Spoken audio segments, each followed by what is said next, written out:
Search up great anime moments in Google, and I swear you'll see the same 20 iconic scenes on every list. Goku goes Super Saiyan, Gear 5, Erwin's speech. These are all iconic moments that became iconic for a reason.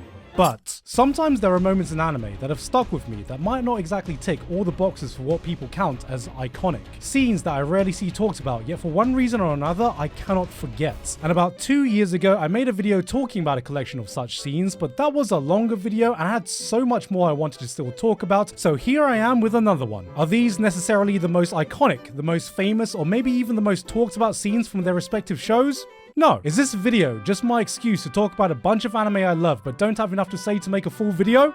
Maybe, but just let me have this one, okay? Look, here's Songjin Woo. He has Aura. Ooh, Arise. There, I talked about solo leveling. Again, I'm obviously going to be spoiling the scenes I talk about, so I'll be sure to mention the exact show and episode before I talk about them. But you can also be a degenerate like me and decide to watch some shows based on some out-of-context scene you discover on YouTube Shorts. But this is going to be way better than that, I swear. You're not even going to need the Secret Grindset song in the background to watch them. So before we get to the first scene, I wanted to give a quick shout out to today's sponsor, ROG. Guys, do you count yourself as a true gamer but don't want to compromise while you're gaming on the go? Well, ROG have got you covered with the release of their newest gaming tablet, the ROG Flow Z13. Now I know what you're thinking, Gigguk, did I hear you right? A gaming tablet? Yes, you heard me right, because this thing is an absolute beast. With its AMD Ryzen AI Max Plus 395 processor offering performance akin to a dedicated GPU, up to 128GB of RAM, and the ability to allocate up to 96GB of VRAM, it is the most powerful gaming tablet and the ultimate portable workstation. Its large 2.5K touchscreen with high refresh rate offers unparalleled detail and immersion, whether you're viewing the panel indoors or outdoors. And it's up to 10 hours of battery life, and it's just 13 inches. This baby is way more portable than most traditional laptops. Remember boys, it's not always about the size. It's about how many frames you can get out of this baby. And look, you can even detach the keyboard if you're looking for more space. And the thing I'm most excited about, it's got every port that you could possibly need. It's got HDMI, 2 USB-Cs, a standard USB, a micro SD, and even a headphone jack. What has the world come to that I'm genuinely excited to see headphone jacks again? The world is finally healing. I can honestly say that with the size and portability of this is about to become my new casual workstation I take with me everywhere. I did not think that you could fit this much power into a tablet. So, what are you waiting for? Click that link in the description to check out the ROG Flow Z13 today. Thank you very much to ROG for sponsoring us today. And with that said, back to the video. Anime flashbacks. Love them or hate them, you're going to see them. A lot of them. They come in all shapes and every genre of anime you can think of, and it is hard to just pick one to talk about. So I'm just going to pick one that left a lasting impression on me while capturing everything the series is about. The ice skating scene from Death Parade, episode 11. An elevator opens. Sorry. No! A lift opens and you emerge into a bar with another person. You have no memory of how you got there, what you were doing before, or where you are now. A well-dressed gentleman greets you and tells you, so, 2 dead people walk into a bar. Okay, and? What's the joke? You are then told you have to play a series of games with your life on the line. No Squid Game. And as you do, visions, memories slowly emerge, stopping you in your tracks as you begin to realize that you are dead. Everything you know is gone, and all these fun games you're playing will determine whether your soul is going to heaven or hell. And then it hits you. What is this? Some kind of death parade? Everybody, put your hands up! Death Parade was a series that'll give you more existential dread than 5 minutes on the shitter with an out-of-battery phone. A show that truly put the die in Daijobu, where a bunch of smarmy bartenders get to decide whether your soul is worth going through eternal damnation because you can't hit a single triple 20 in darts. And this is the game you'll be playing today. I'm already in hell, aren't I? Yep. But there's one person who seems like an anomaly for the entire series, who, unlike the rest of the staff, seems oddly human. She questions the whole process, brings doubt into every judgment, and pretty soon you figure out that she's not like the rest of them. But then the question lingers throughout. Who is she? Where did she come from? Where did she go? Where did you come from, Cotton Eye Joe? The series holds and holds right up until episode 11, where it finally pulls the trigger, revealing her backstory in a manner that has stuck with me to this day. One scene, one track. No dialogue, just a single beautiful performance.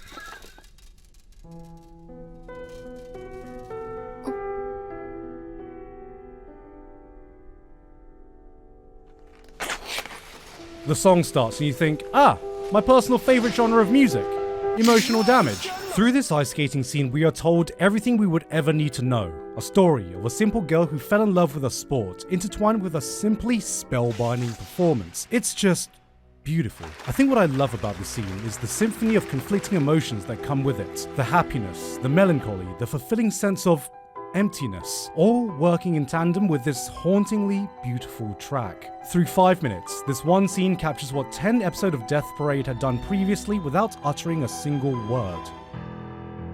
And as you get more and more absorbed with her performance, you can't help but fight this feeling of dread. You know where she is, you know what this show is about. The dread lingers and lingers, building up to the climax of her performance, of her story, of her entire life, until eventually, it all comes crashing down.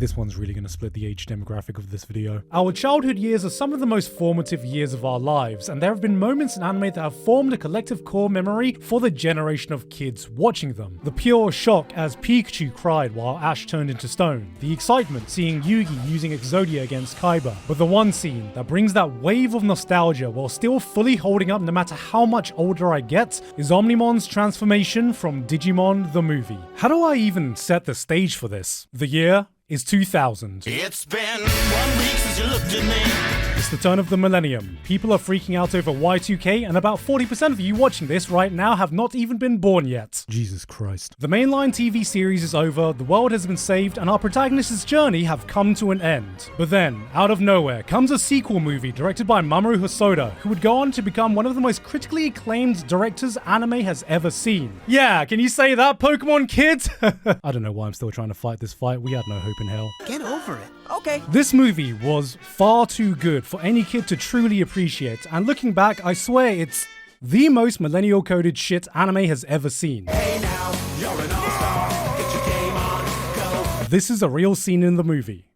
I am not joking. He's tone deaf. So here, when a brand new super evil villain appears, most of the OG team is busy, save for these four, and also Sora, but she didn't want to contribute, because being useful would be out of character for her. Stupid tie. Enter Dioboromon, a Digimon computer virus hybrid. Since McAfeemon and Nortonmon weren't installed and people didn't know any better than to open files in an email from a Nigerian prince, Dioboromon starts fucking everyone up. And I mean everyone. Nothing with an internet connection is safe. The phones are dead. He's launched some nukes and nobody can seemingly stop him. He destroys the two heroes' most powerful Digimon, leaving them closer to death than you'd ever seen as a kid. And to add insult to injury, he's made over 1 million copies of himself when our heroes could barely manage to make it out alive when there was just one of him. My brain could not comprehend how they were going to get out of this situation. There was no hope. There were no more options. And that's when this happens.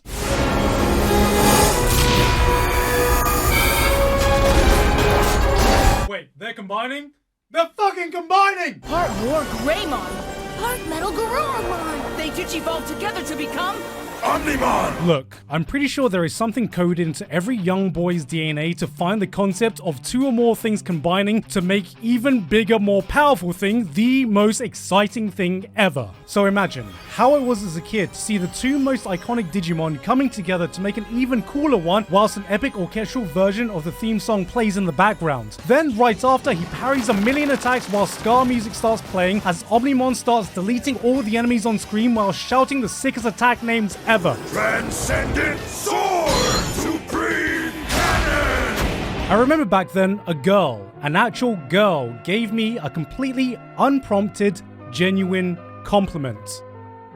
And this shit was still my highlight of that year. This, right here, seeing the explosions fill up the screen, Omnimon cemented himself as being the coolest thing I'd ever seen. Finishing things off with the hypest attack battle cry in this entire movie, which somehow isn't Transcendent Sword or Supreme Cannon. It's fucking Izzy shouting, You Got Mail!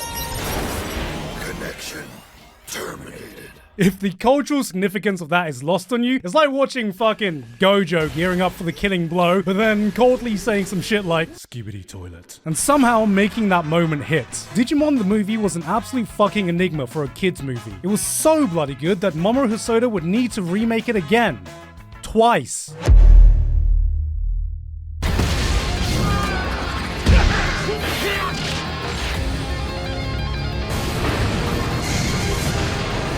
When we think anime action scenes, 90% of the time we think fights. Hand-to-hand combat, sword fighting, ridiculous anime superpowers where they give a fighter some, I don't know, corrosive breast milk they fire using hair shaped like hands to squeeze down on their chest. That's a real power. And yet the average Baki fan would call that normal. In terms of anime fights, there are too many examples to count of moments that have taken my breath away, but what we don't see too often in anime is getting down and dirty with some more gritty action. I'm talking John Wick, Die Hard, old school 80s action movies, and in that vein, no singular moment of action has sold me faster on a show than the Apache helicopter standoff from Black Lagoon, Episode 2. Black Lagoon is an anime I don't hear too many people talk about nowadays, and I realize that's because it is now as old to modern day anime coming out today as the original Dragon Ball is to when Black Lagoon first started airing. This was the no bullshit action show, following the lives of modern day pirates living in a place where the average resident wakes up to a city in tatters, having to spend every single day fighting for their lives because PvP is permanently turned on. Ah, fucking fuck. I think I know a bloke who lived there once. Birmingham! If you like John Wick, well, imagine a world where there are dozens of them, except they are all crazy hot anime girls with enough screws loose to assemble a fucking IKEA dining table. And was absolute crack to my teenage brain. I'm pretty sure this show single-handedly ruined my taste in women before my prefrontal cortex had fully developed, and I have never recovered since. It's in your face, politically incorrect, pushing your sense of disbelief to its limits with enough explosions to finish off a Michael Bay Goonie sesh. If The Rule of Cool was a series, this was it, and it only took 2 episodes for one scene to let you know exactly what kind of ride you were about to get on. Let me set the scene. It's episode 2. Our crew is on the run from a bloody attack helicopter and they are pinned down inside of a mangrove. It's a dead end. They've got nowhere else to run. Armed with a simple ship with no anti-air capabilities and the prospect of having to go face to face with a helicopter with enough firepower to become part of NATO, things are looking dicey. That is, until the newest crew member comes up with a suggestion proving that somehow, in a city with mercenaries, gangster leaders, shotgun nuns, and a bloody man from Florida, no one is more insane than a repressed Japanese salaryman with nothing to lose. This boat's armaments and speed, that sunken ship we passed, I'm pretty sure we have everything we need. I say we go face to face with these guys. Are you retarded? The boat sets off, and you start thinking, no, surely. They wouldn't, right? At this point, your posture changes from this to this. You're about to get fucked, baby! The anticipation continues to build. The adrenaline starts pumping as the boat gets closer and closer. You hear, 300 feet to go! "No way this is happening, nah, no way." 150! Holy shit, they're doing it. They're actually fucking doing it. 100! Is this really happening? And then...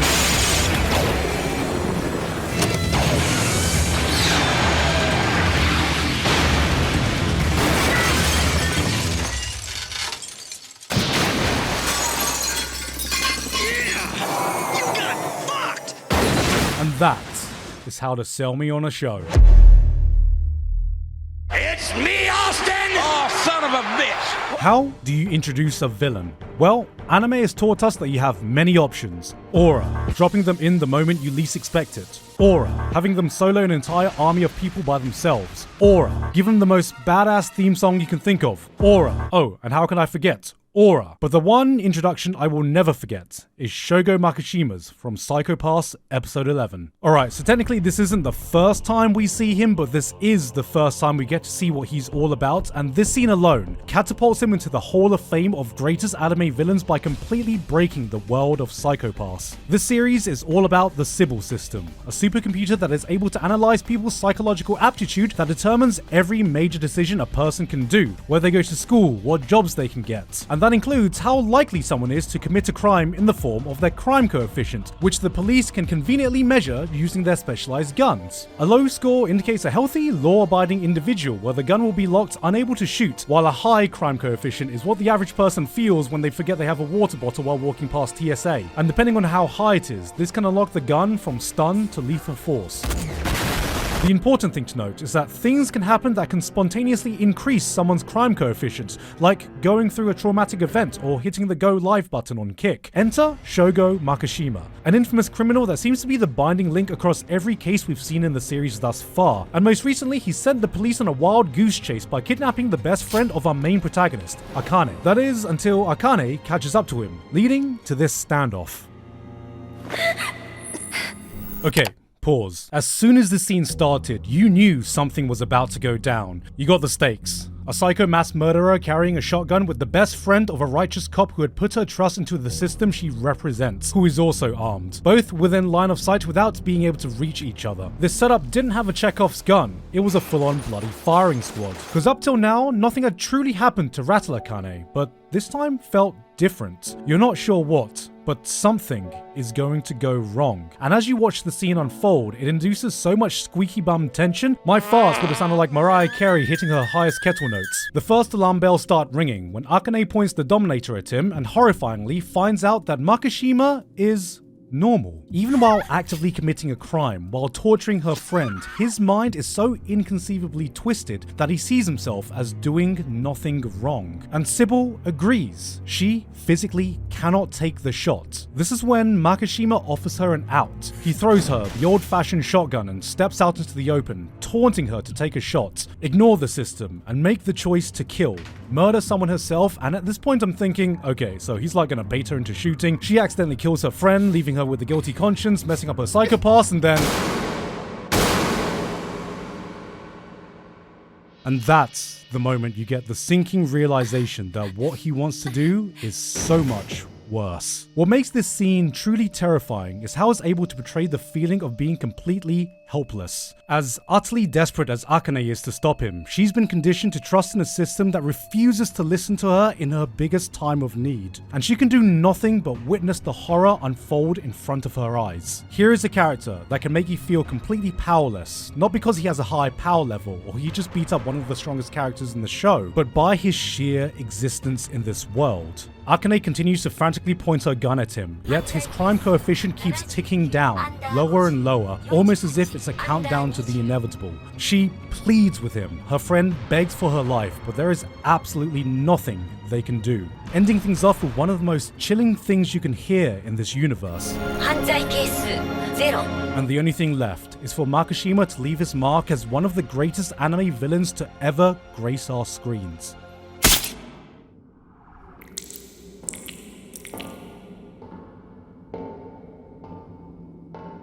In short, Aura.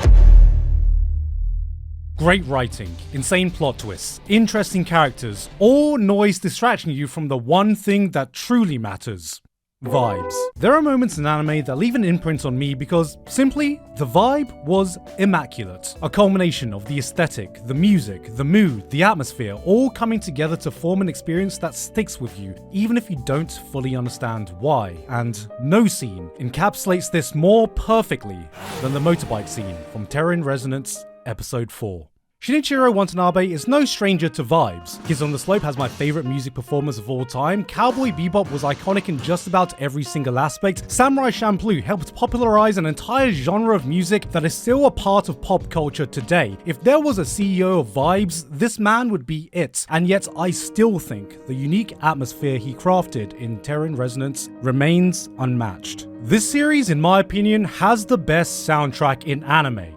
Bar none. Every track is a chilling experience that pierces the soul. Icelandic songs that can soothe the flames of hell, and he puts it with an anime about blowing up buildings and setting the world on fire. Never before has destruction been so serene, chaos so calming. It is goddamn beautiful. Was the writing perfect? No. Was it the cleanest execution in the world? No. But there are scenes in this anime that invoke feelings I have yet to experience again to this day, and maybe never will. The final climax, the Ferris wheel scene, and of course, this one. At this point, the main plotline of the episode has just been resolved. Our protagonists have sent the police into a frenzy by dropping a virtual bombshell on the world. No buildings are getting blown up today. The commotion is over. Everyone is given a brief moment to breathe.